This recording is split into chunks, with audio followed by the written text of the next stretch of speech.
Happy Saturday, everybody.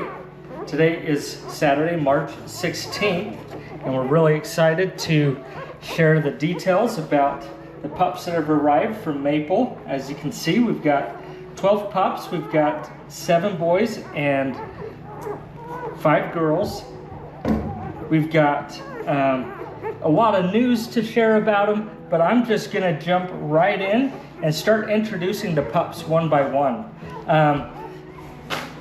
I'm going to share more of their details about their birth story and whatnot later in the video. Sometimes we talk about that at the beginning, but we found a lot of people refer back to this video later, and we want to just jump right in to introducing the pups to you.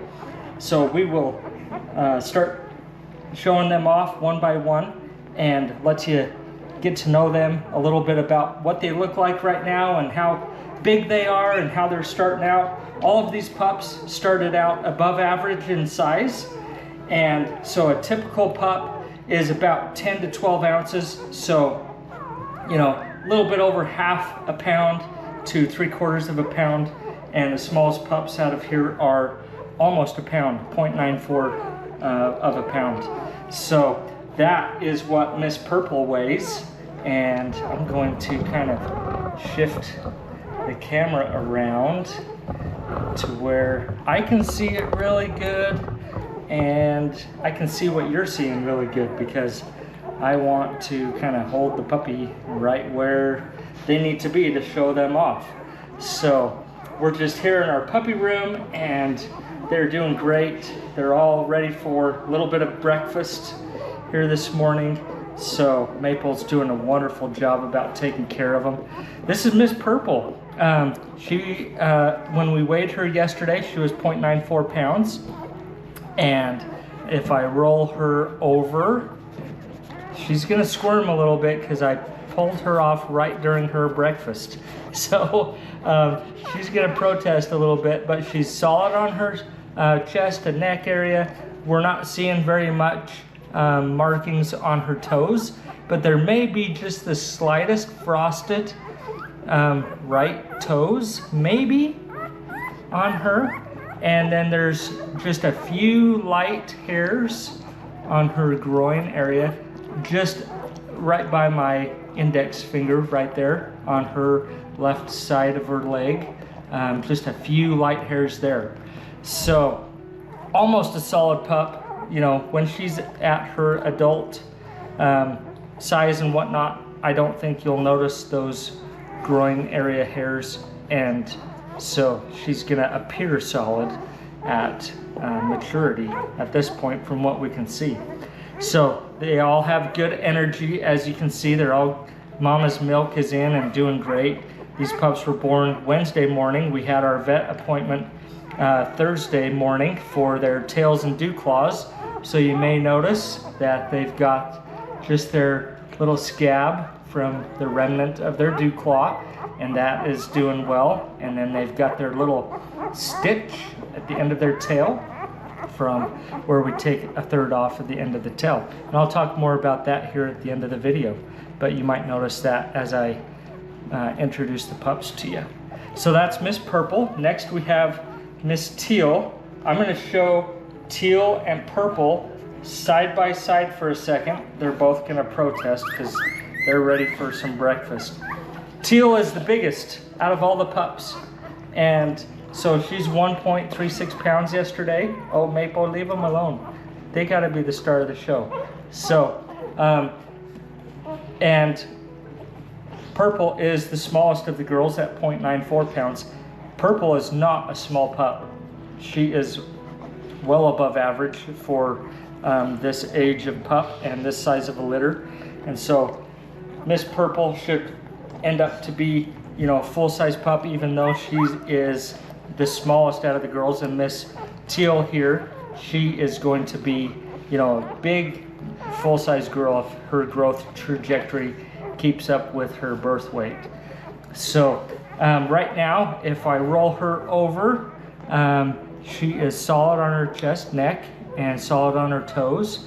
And I don't think I see any white hairs anywhere on her.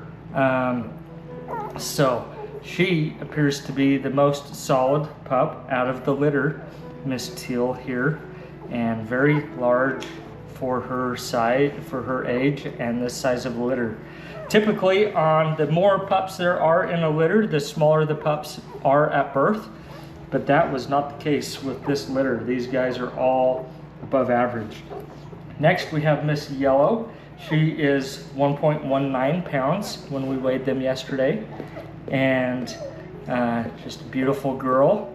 We've got a very light dot on her chest for a marking. If I can hold her still. Maple's gonna hog the camera here. Maple's an excellent mama, just very attentive to her pups. So she's got a very light, small dot marking on her chest, and then she has some beautiful heavily marked toes on her back left and back right feet. So the breed history has white markings on them. If you go back and even look at the black and white photos from back in the 50s and the 60s about the first Vizslas that came to the US, they were heavily marked. They had big, broad chest markings that you can see in the photos. I don't know if in the photos I could see their toes, but I'm sure their toes were heavily marked as well.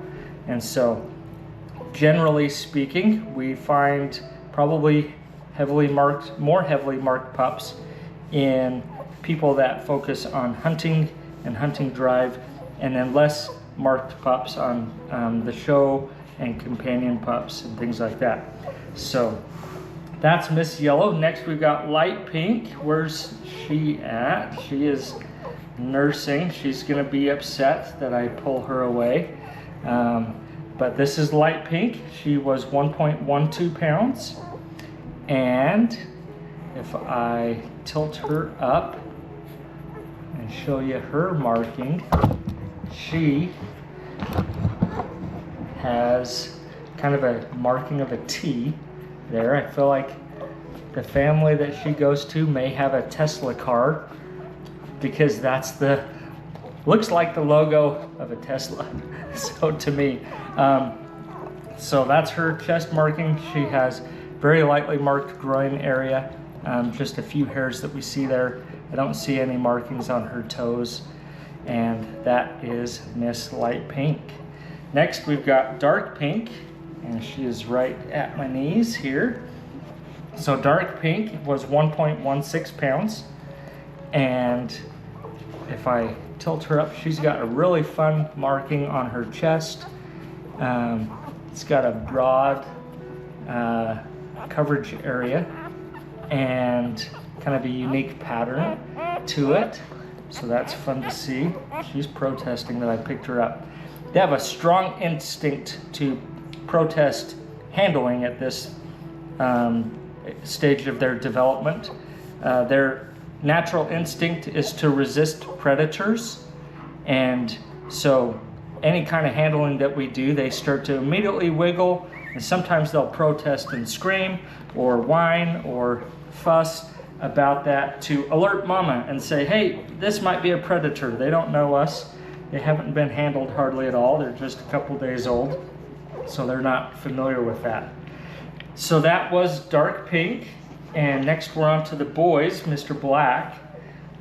He's nursing. I'm gonna pull him away from mama for a second. So this is Mr. Black. He was 1.03 pounds, and on his chest he has another fun kind of broad marking across his chest. It kind of extends down his left side under his arm, left arm there, and so he is slightly marked on his groin area, but not super heavily marked, but it's more pronounced than some of the others. And that is Mr. Black. So next we've got Dark Blue. He's currently looking for mama in the nursing station, taking his turn. I'm gonna pull him away.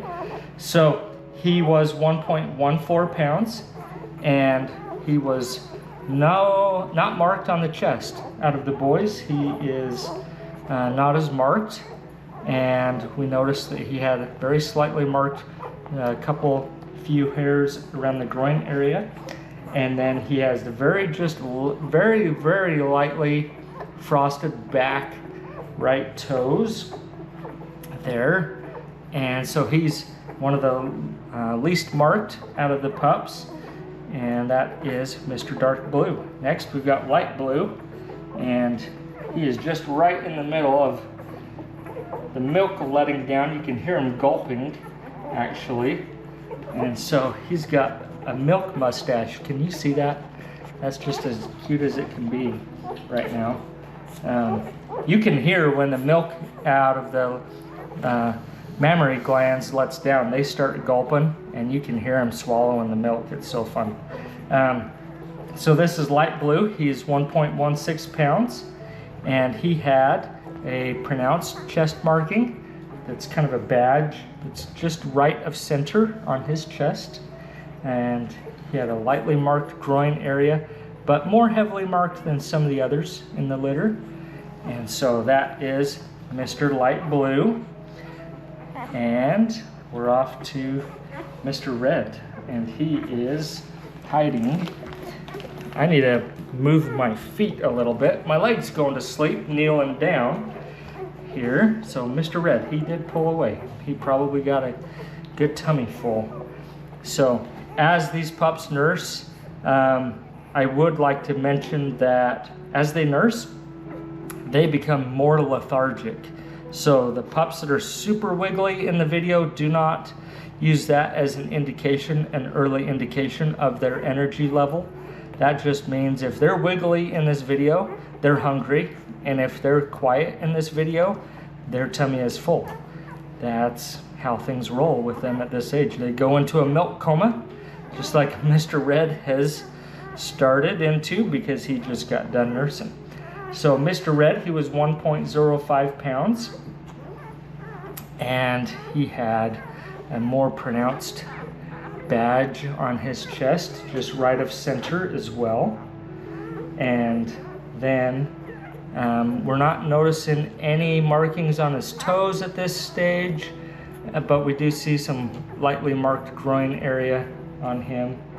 And then with him, he is one of the more dark coat colors out of the group.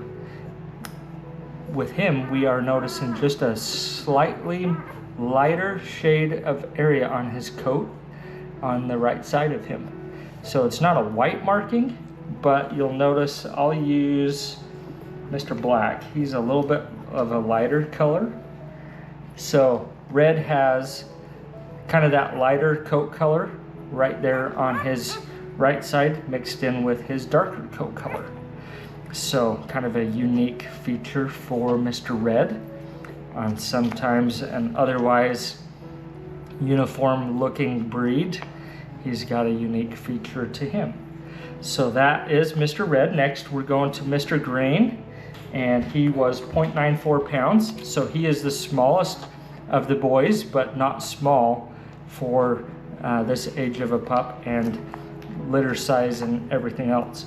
So he had no marking on his chest that we notice at this stage, and just very slightly marked back left toes.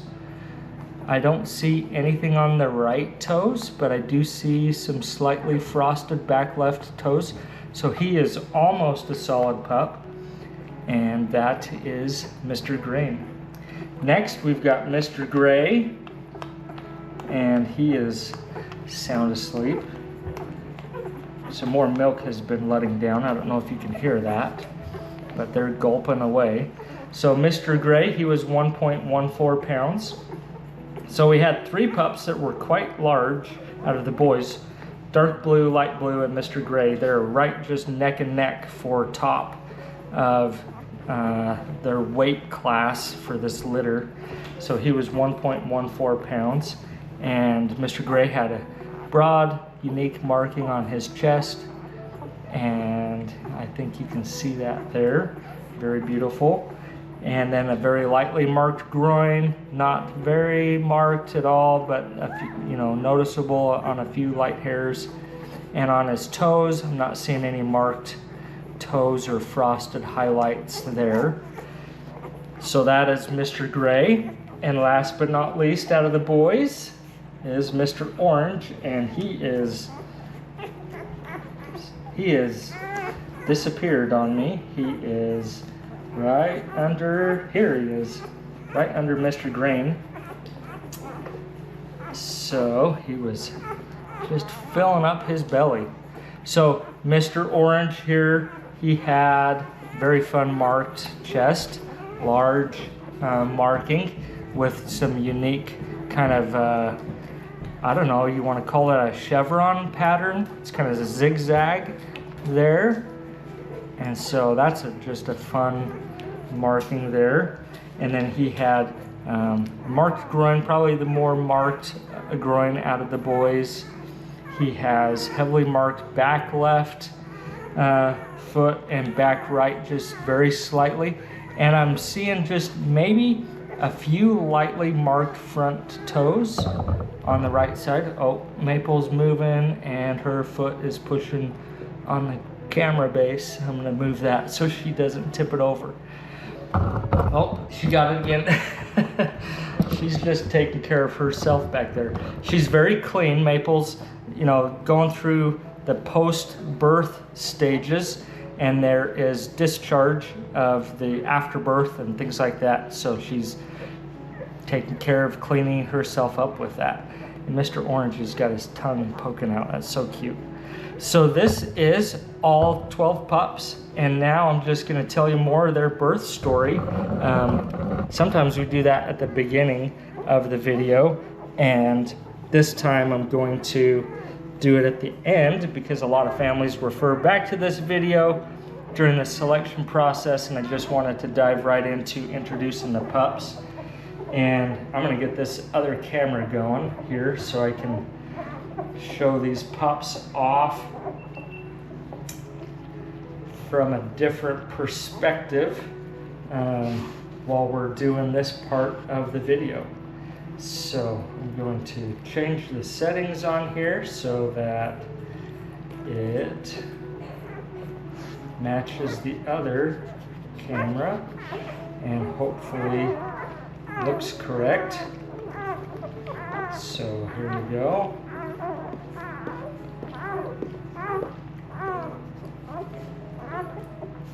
Okay. Got some difficulty with some video production the other day, and so I don't want that to happen again.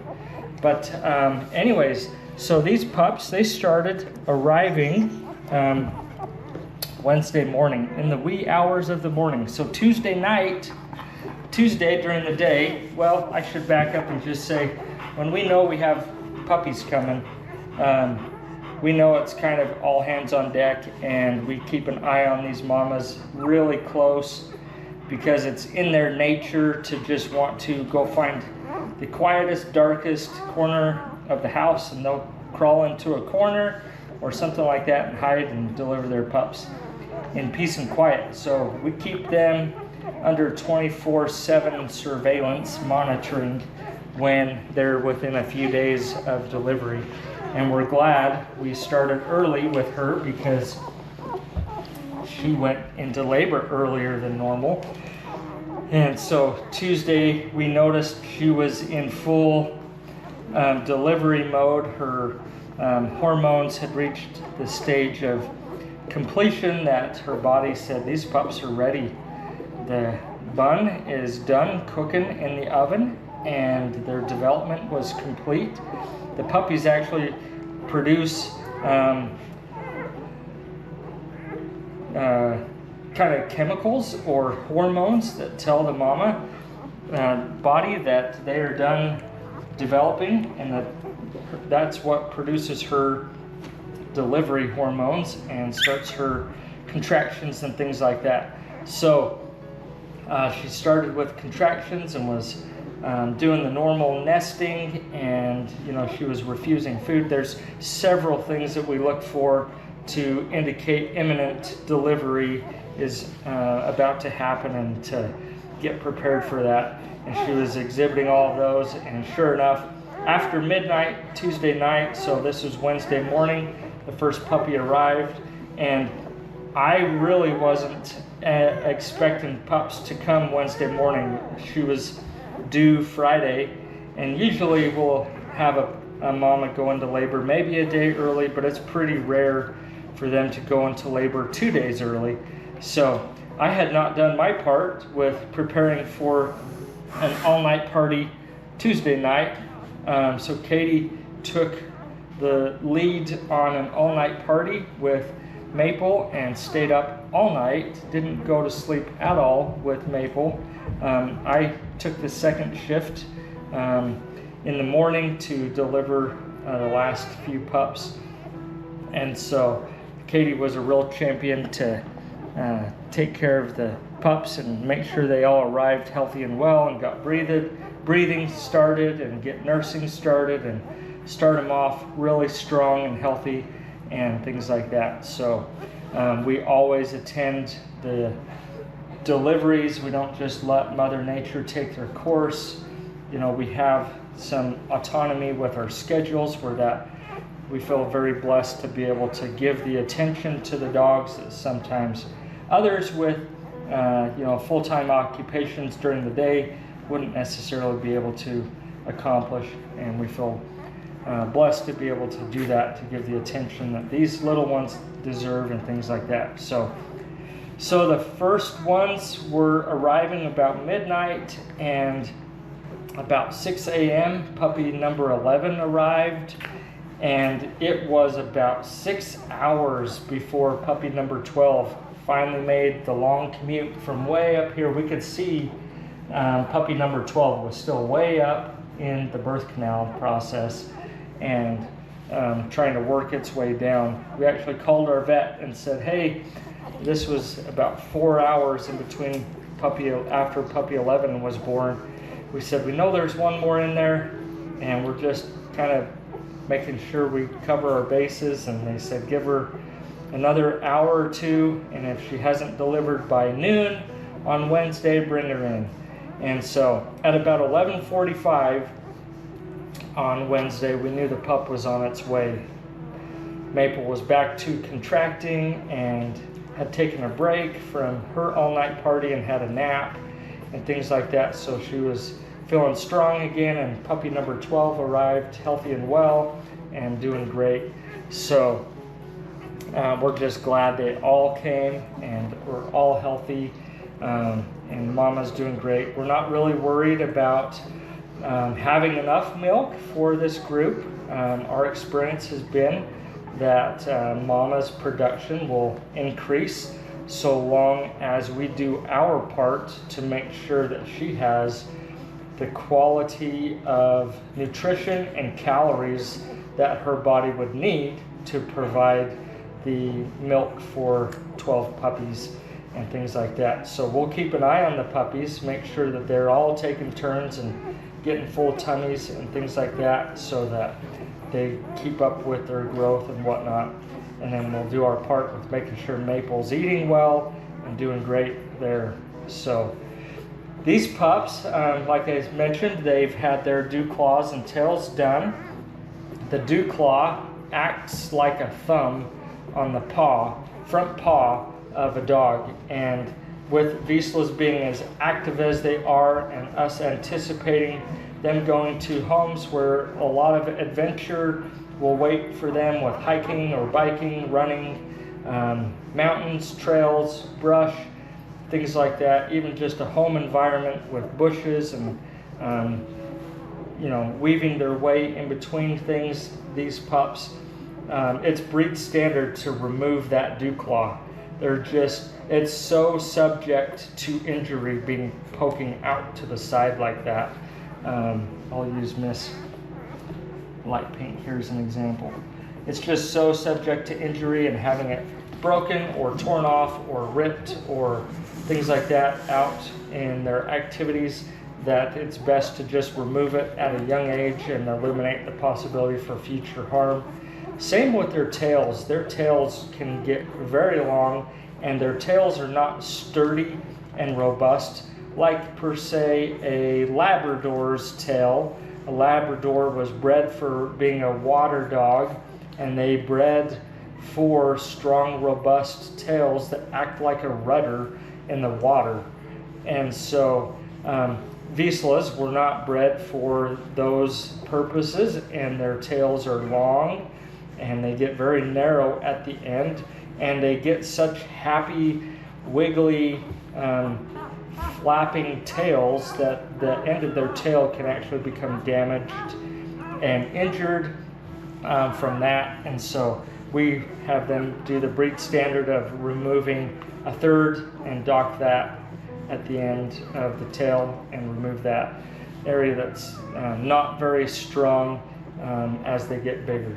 So a few more things on these pups. They're born without their eyes open. They don't hear either at this age. If I were to make just a loud noise, I don't want to do that right now. I don't want to disturb or make Maple concerned. But these pups don't really hear much. Their ears are sealed, their eyes are sealed. Those will start to release in about the next 10 days.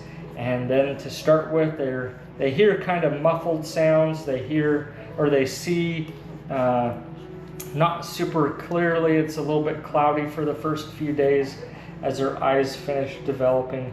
But after about the first 2 weeks, those eyes and ears will be opened, and then they just really take off with their development, with their mental growth and things like that. Between now and then, we do some early neurological stimulation to help them develop their brain and develop their emotional capacities for handling stresses in life. We do some mild stimulation of them to help them develop and grow, have healthy hearts, have healthy minds, and just start experiencing things. So now that they are 3 days old, that early neurological stimulation will begin. We start to handle them more and do a few things to help them just get used to different experiences and things like that.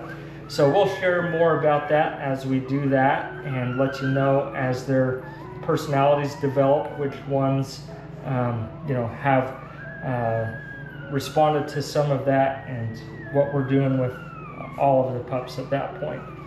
So we're happy to introduce this litter to you. We're happy to share all about them as they grow. We'll be posting videos about every 7 to 10 days as they grow and develop.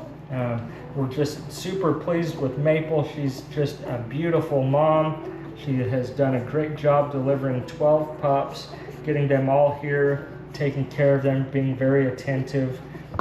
And she's bumping the camera again now that she's moving around.